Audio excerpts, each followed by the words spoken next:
दोस्तों आज बातचीत करेंगे। हिस्ट्री भी एक स्कोरिंग सब्जेक्ट हो सकता है, ये भी एक नई बात है, लेकिन हम देखें तो जो है ऐसा भी हो सकता है। कैसे हो सकता है? सबसे पहले तो यही है कि बहुत से हम स्टूडेंट्स को देखते हैं, खासकर स्कूल लेवल पे ही जब हिस्ट्री की बात करते हैं तो उनको कुछ खास उसमें रुचि नहीं बनती उनकी। उनसे जब पूछो क्यों नहीं बनती तो वो यही कहेंगे कि कौन ये जो डेट हैं ये इस तरह की कौन याद करे, किसने क्या किया, अकबर ने किया, वो फलाने जहांगीर ने किया, तो उनका कोई इंटरेस्ट बन नहीं पाता। उनकी बात भी सही है, क्योंकि अपने यहाँ अपने देश में जो हिस्टोरियंस हैं वो क्या करते हैं कि जो इन्वेडर्स थे और जिन्होंने यहाँ बहुत हमारी कल्चर का बहुत नुकसान किया और सब तरह का जो है उनको एक तरह से ग्लोरीफाई किया जाता है। तो जो ग्लोरीफाई किया जाता है कहीं से ना कहीं से अंतरात्मा जो है वो स्वीकार नहीं करती है इस बात को, क्योंकि एकमात्र सिविलाइजेशन हमारी वर्ल्ड में बची हुई है according to United Nations. 46 civilizations थी, एंशिएंट सिविलाइजेशन, जिसमें एकमात्र एंशिएंट सिविलाइजेशन भारत में ही बची है। भारतीय जो सिविलाइजेशन है 45 सिविलाइजेशन नष्ट हो चुकी हैं, तो स्वाभाविक है कि कोई ख़ास बात हमारी सिविलाइजेशन में है तभी बची हुई है। तो इसलिए जो हमारे स्टूडेंट्स हैं, विद्यार्थी हैं, उनका उसमें इंटरेस्ट नहीं बन पाता है। तो मैं अपनी बात अगर रखूं, मेरा इतिहास में किस तरह रुचि मेरी बनी, हालांकि अब सरकार भी इस कोशिश में है कि कुछ नया किया जाए, नया सिलेबस लाया जाए, अपने जो हीरोज़ हैं अपने देश के उनको ग्लोरीफाई किया जाए, ना कि इन्वेडर्स को। इस तरह काम चल रहा है, उसमें कितना समय लगेगा, क्या कुछ परिवर्तन होगा, वो तो जो है बाद की बात है। तो मेरा जो मैं बात कर रहा था, मेरा जो हिस्ट्री में इंटरेस्ट बना वो इसलिए बना कि मेरा एक परिवार का, एक ज़मीन का एक केस था। तो उसमें मैंने जो है अपने परिवार की कम से कम 10-12 पीढ़ियों का पहले उनके नाम का पता किया, उनका रिकॉर्ड निकलवाया।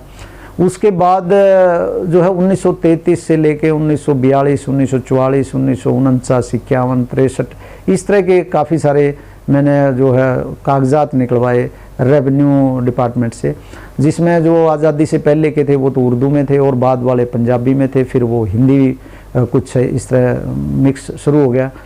तो उससे मेरा जो है उसमें हिस्ट्री में इंटरेस्ट बन गया और मुझे सब जो एंशिएंट पुरानी जो चीज़ें थी वो सारी बहुत अच्छी लगने लगी और बहुत इंटरेस्ट, आनंद आने लगा। ये तो एक बात हुई भी किस तरह हम अपना इंटरेस्ट क्रिएट कर सकते हैं अपने आसपास, अपने परिवार से ही हम इन चीज़ों को अगर सोचें तो इस तरह का इंटरेस्ट हमारा भी क्रिएट हो सकता है। दूसरी बात ये है कि इतिहास में हमारे यहाँ जो ज्वाइंट फैमिली होती थी हमारी कल्चर में, तो वो उन चीज़ों को जो हमारी कल्चर थी वो काफ़ी जो है वो उसका एक तरह से डिग्रेडेशन हुआ है, क्योंकि आज़ादी के बाद का जिस तरह का यहाँ पे शासन प्रशासन था वो अंग्रेज़ों जैसा ही था, उसमें कोई बहुत ज़्यादा परिवर्तन नहीं था।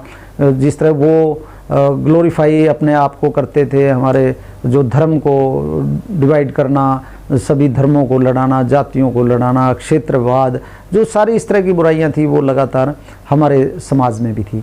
तो जो जॉइंट फैमिली सिस्टम था वो, क्योंकि वैदिक सिस्टम उसी वक्त से चला रहा था, कुनबे होते थे उसमें जो गोत्र का था और इस तरह की जो कॉन्सेप्ट थे।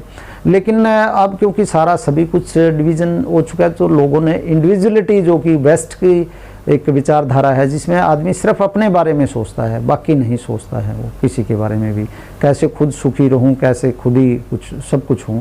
पहले कलेक्टिवली सोचा जाता था परिवार के साथ या आसपास के आपका कुनबा, जो आपके नियरेस्ट जो थे, चाचे, ताया, ताऊ, जो भी इस तरह नज़दीकी थे, बुआ, और कितने तरह के रिश्ते हमारे यहाँ पे हैं, तो सबके साथ मिलकर सोचा जाता था।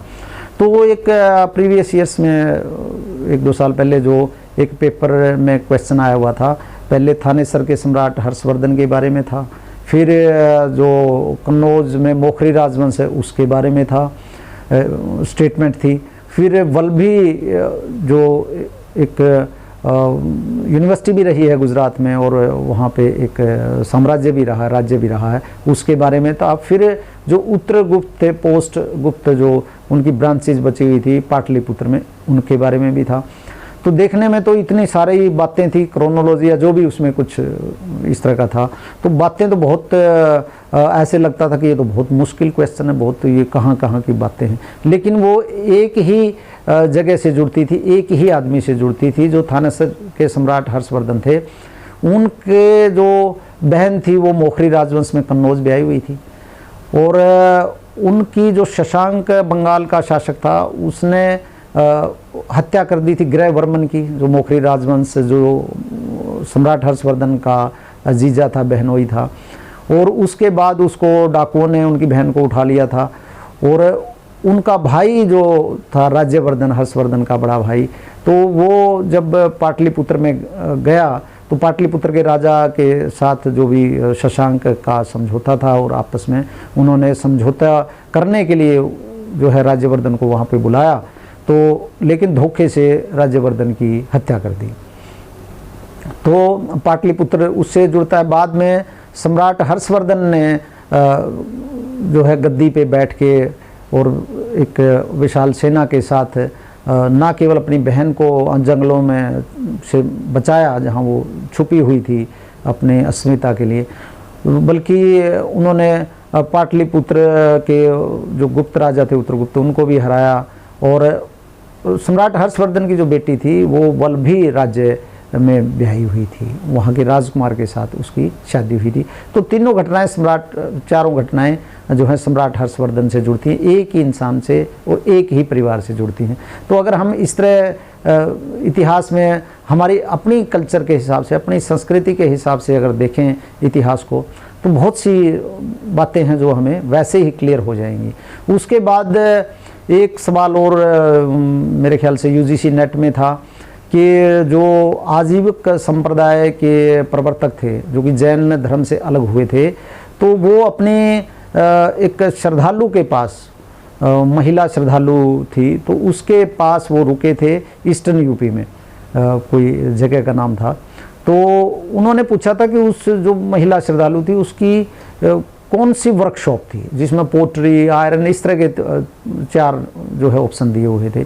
तो ये जो वर्कशॉप वाला माइंडसेट जो नैरेटिव्स है, ये वेस्ट का नैरेटिव है, क्योंकि अपने यहाँ तो जैसे कुम्हार हैं वो घर में ही सारे अपने बर्तन बनाने का काम करते हैं, तो वर्कशॉप का मतलब है घर अलग और काम करने की जगह अलग।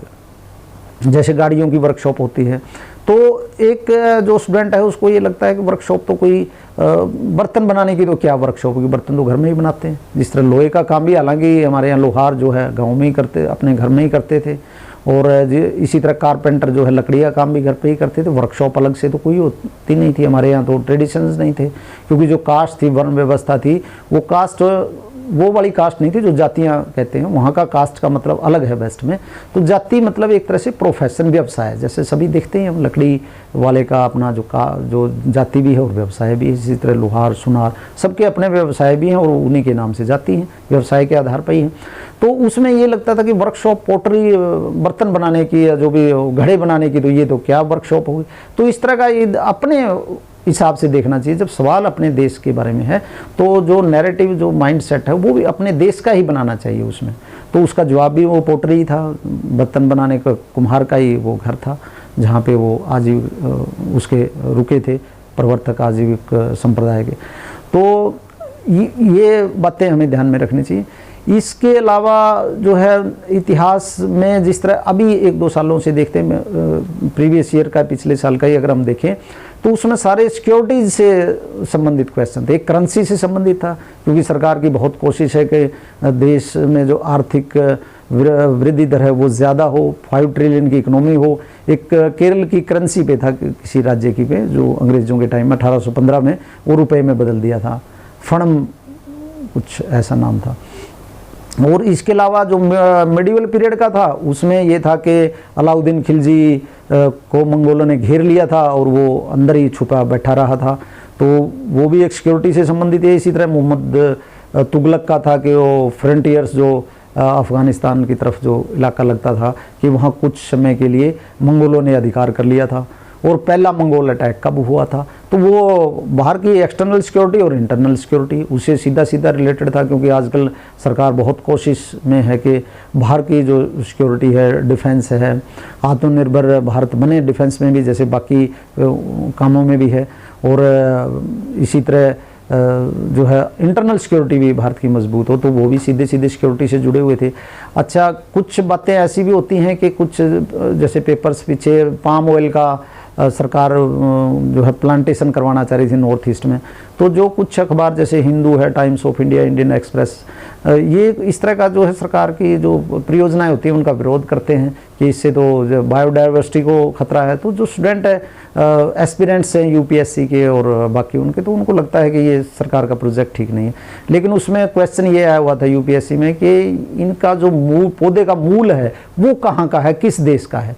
तो सिर्फ उनके इस विचार पर से कि वो उसके नुकसान बता रहे हैं, उसको एस्पिरेंट से कोई फ़ायदा होने वाला नहीं है। इसी तरह स्पोर्ट्स के जैसे सवाल आए हुए थे, तो बहुत से लोगों का कहना था कि आईएएस का स्पोर्ट्स से क्या लेना देना, लेकिन सरकार अब खेलो इंडिया, खेलो यूनिवर्सिटी और पोडियम स्कीम जो ओलंपिक में और बाकी इंटरनेशनल गेम्स में जो खिलाड़ी हैं उनको मेडल दिलवाना है, अब सरकार की ये नीतियाँ हैं। इसके लिए सबसे सही तरीका ये है एस्पिरेंट्स के लिए कि रेडियो की न्यूज़ सुने वो या दूरदर्शन की न्यूज़ सुने और उनकी फिर डिटेल में स्टडी करें। और जहाँ तक ये दूसरे अखबार हैं इंग्लिश के जैसे हिंदू है और इनके क्रिटिकल एनालिसिस जो पेपर 2 मेन का पेपर होता है वहाँ पढ़ सकते हैं, जहाँ डीमेरिट्स किसी स्कीम की देखनी है, मेरिट्स तो लिखनी है। तो सरकार को जो आईएएस है या और भी जितने उनके जो आगे उन्होंने नौकरी पे रखने हैं, वो यही हो जो सरकार जो स्कीम में लागू करना चाह रही है, जो देश को विकसित राष्ट्र बनाना चाहती है 2047 तक, जो अमृतकाल है, ताकि वो उसमें पूरा योगदान दे सकें। अगर वो उसमें योगदान नहीं दे सकेंगे, उनको ज्ञान ही नहीं होगा सरकार क्या चाह रही है, तो उसका तो कोई फ़ायदा नहीं है ऐसी तैयारी करने का। तो कहने का आशय ये है कि आप सही दिशा में और सही तरीके से अगर तैयारी करेंगे तो ऐसी कोई बात नहीं है। हिस्ट्री एक बहुत ही अच्छा स्कोरिंग सब्जेक्ट हो सकता है। खुद मैंने यूजीसी नेट में मेरे 60 मार्क्स थे, जबकि जो पेपर 1 था उसमें काफ़ी कम मार्क्स थे, फिर भी जो 55% कुछ चाहिए थे, तो सिर्फ हिस्ट्री के कारण ही मेरा वो क्लियर हो गया। तो स्वाभाविक है कि जब आपका इंटरेस्ट बन जाता है तो आपके लिए स्कोरिंग सब्जेक्ट भी बन जाता है। तो दोस्तों आज बस इतना ही, अगली बार आपसे फिर किसी और विषय पे बात करेंगे, तब तक के लिए धन्यवाद।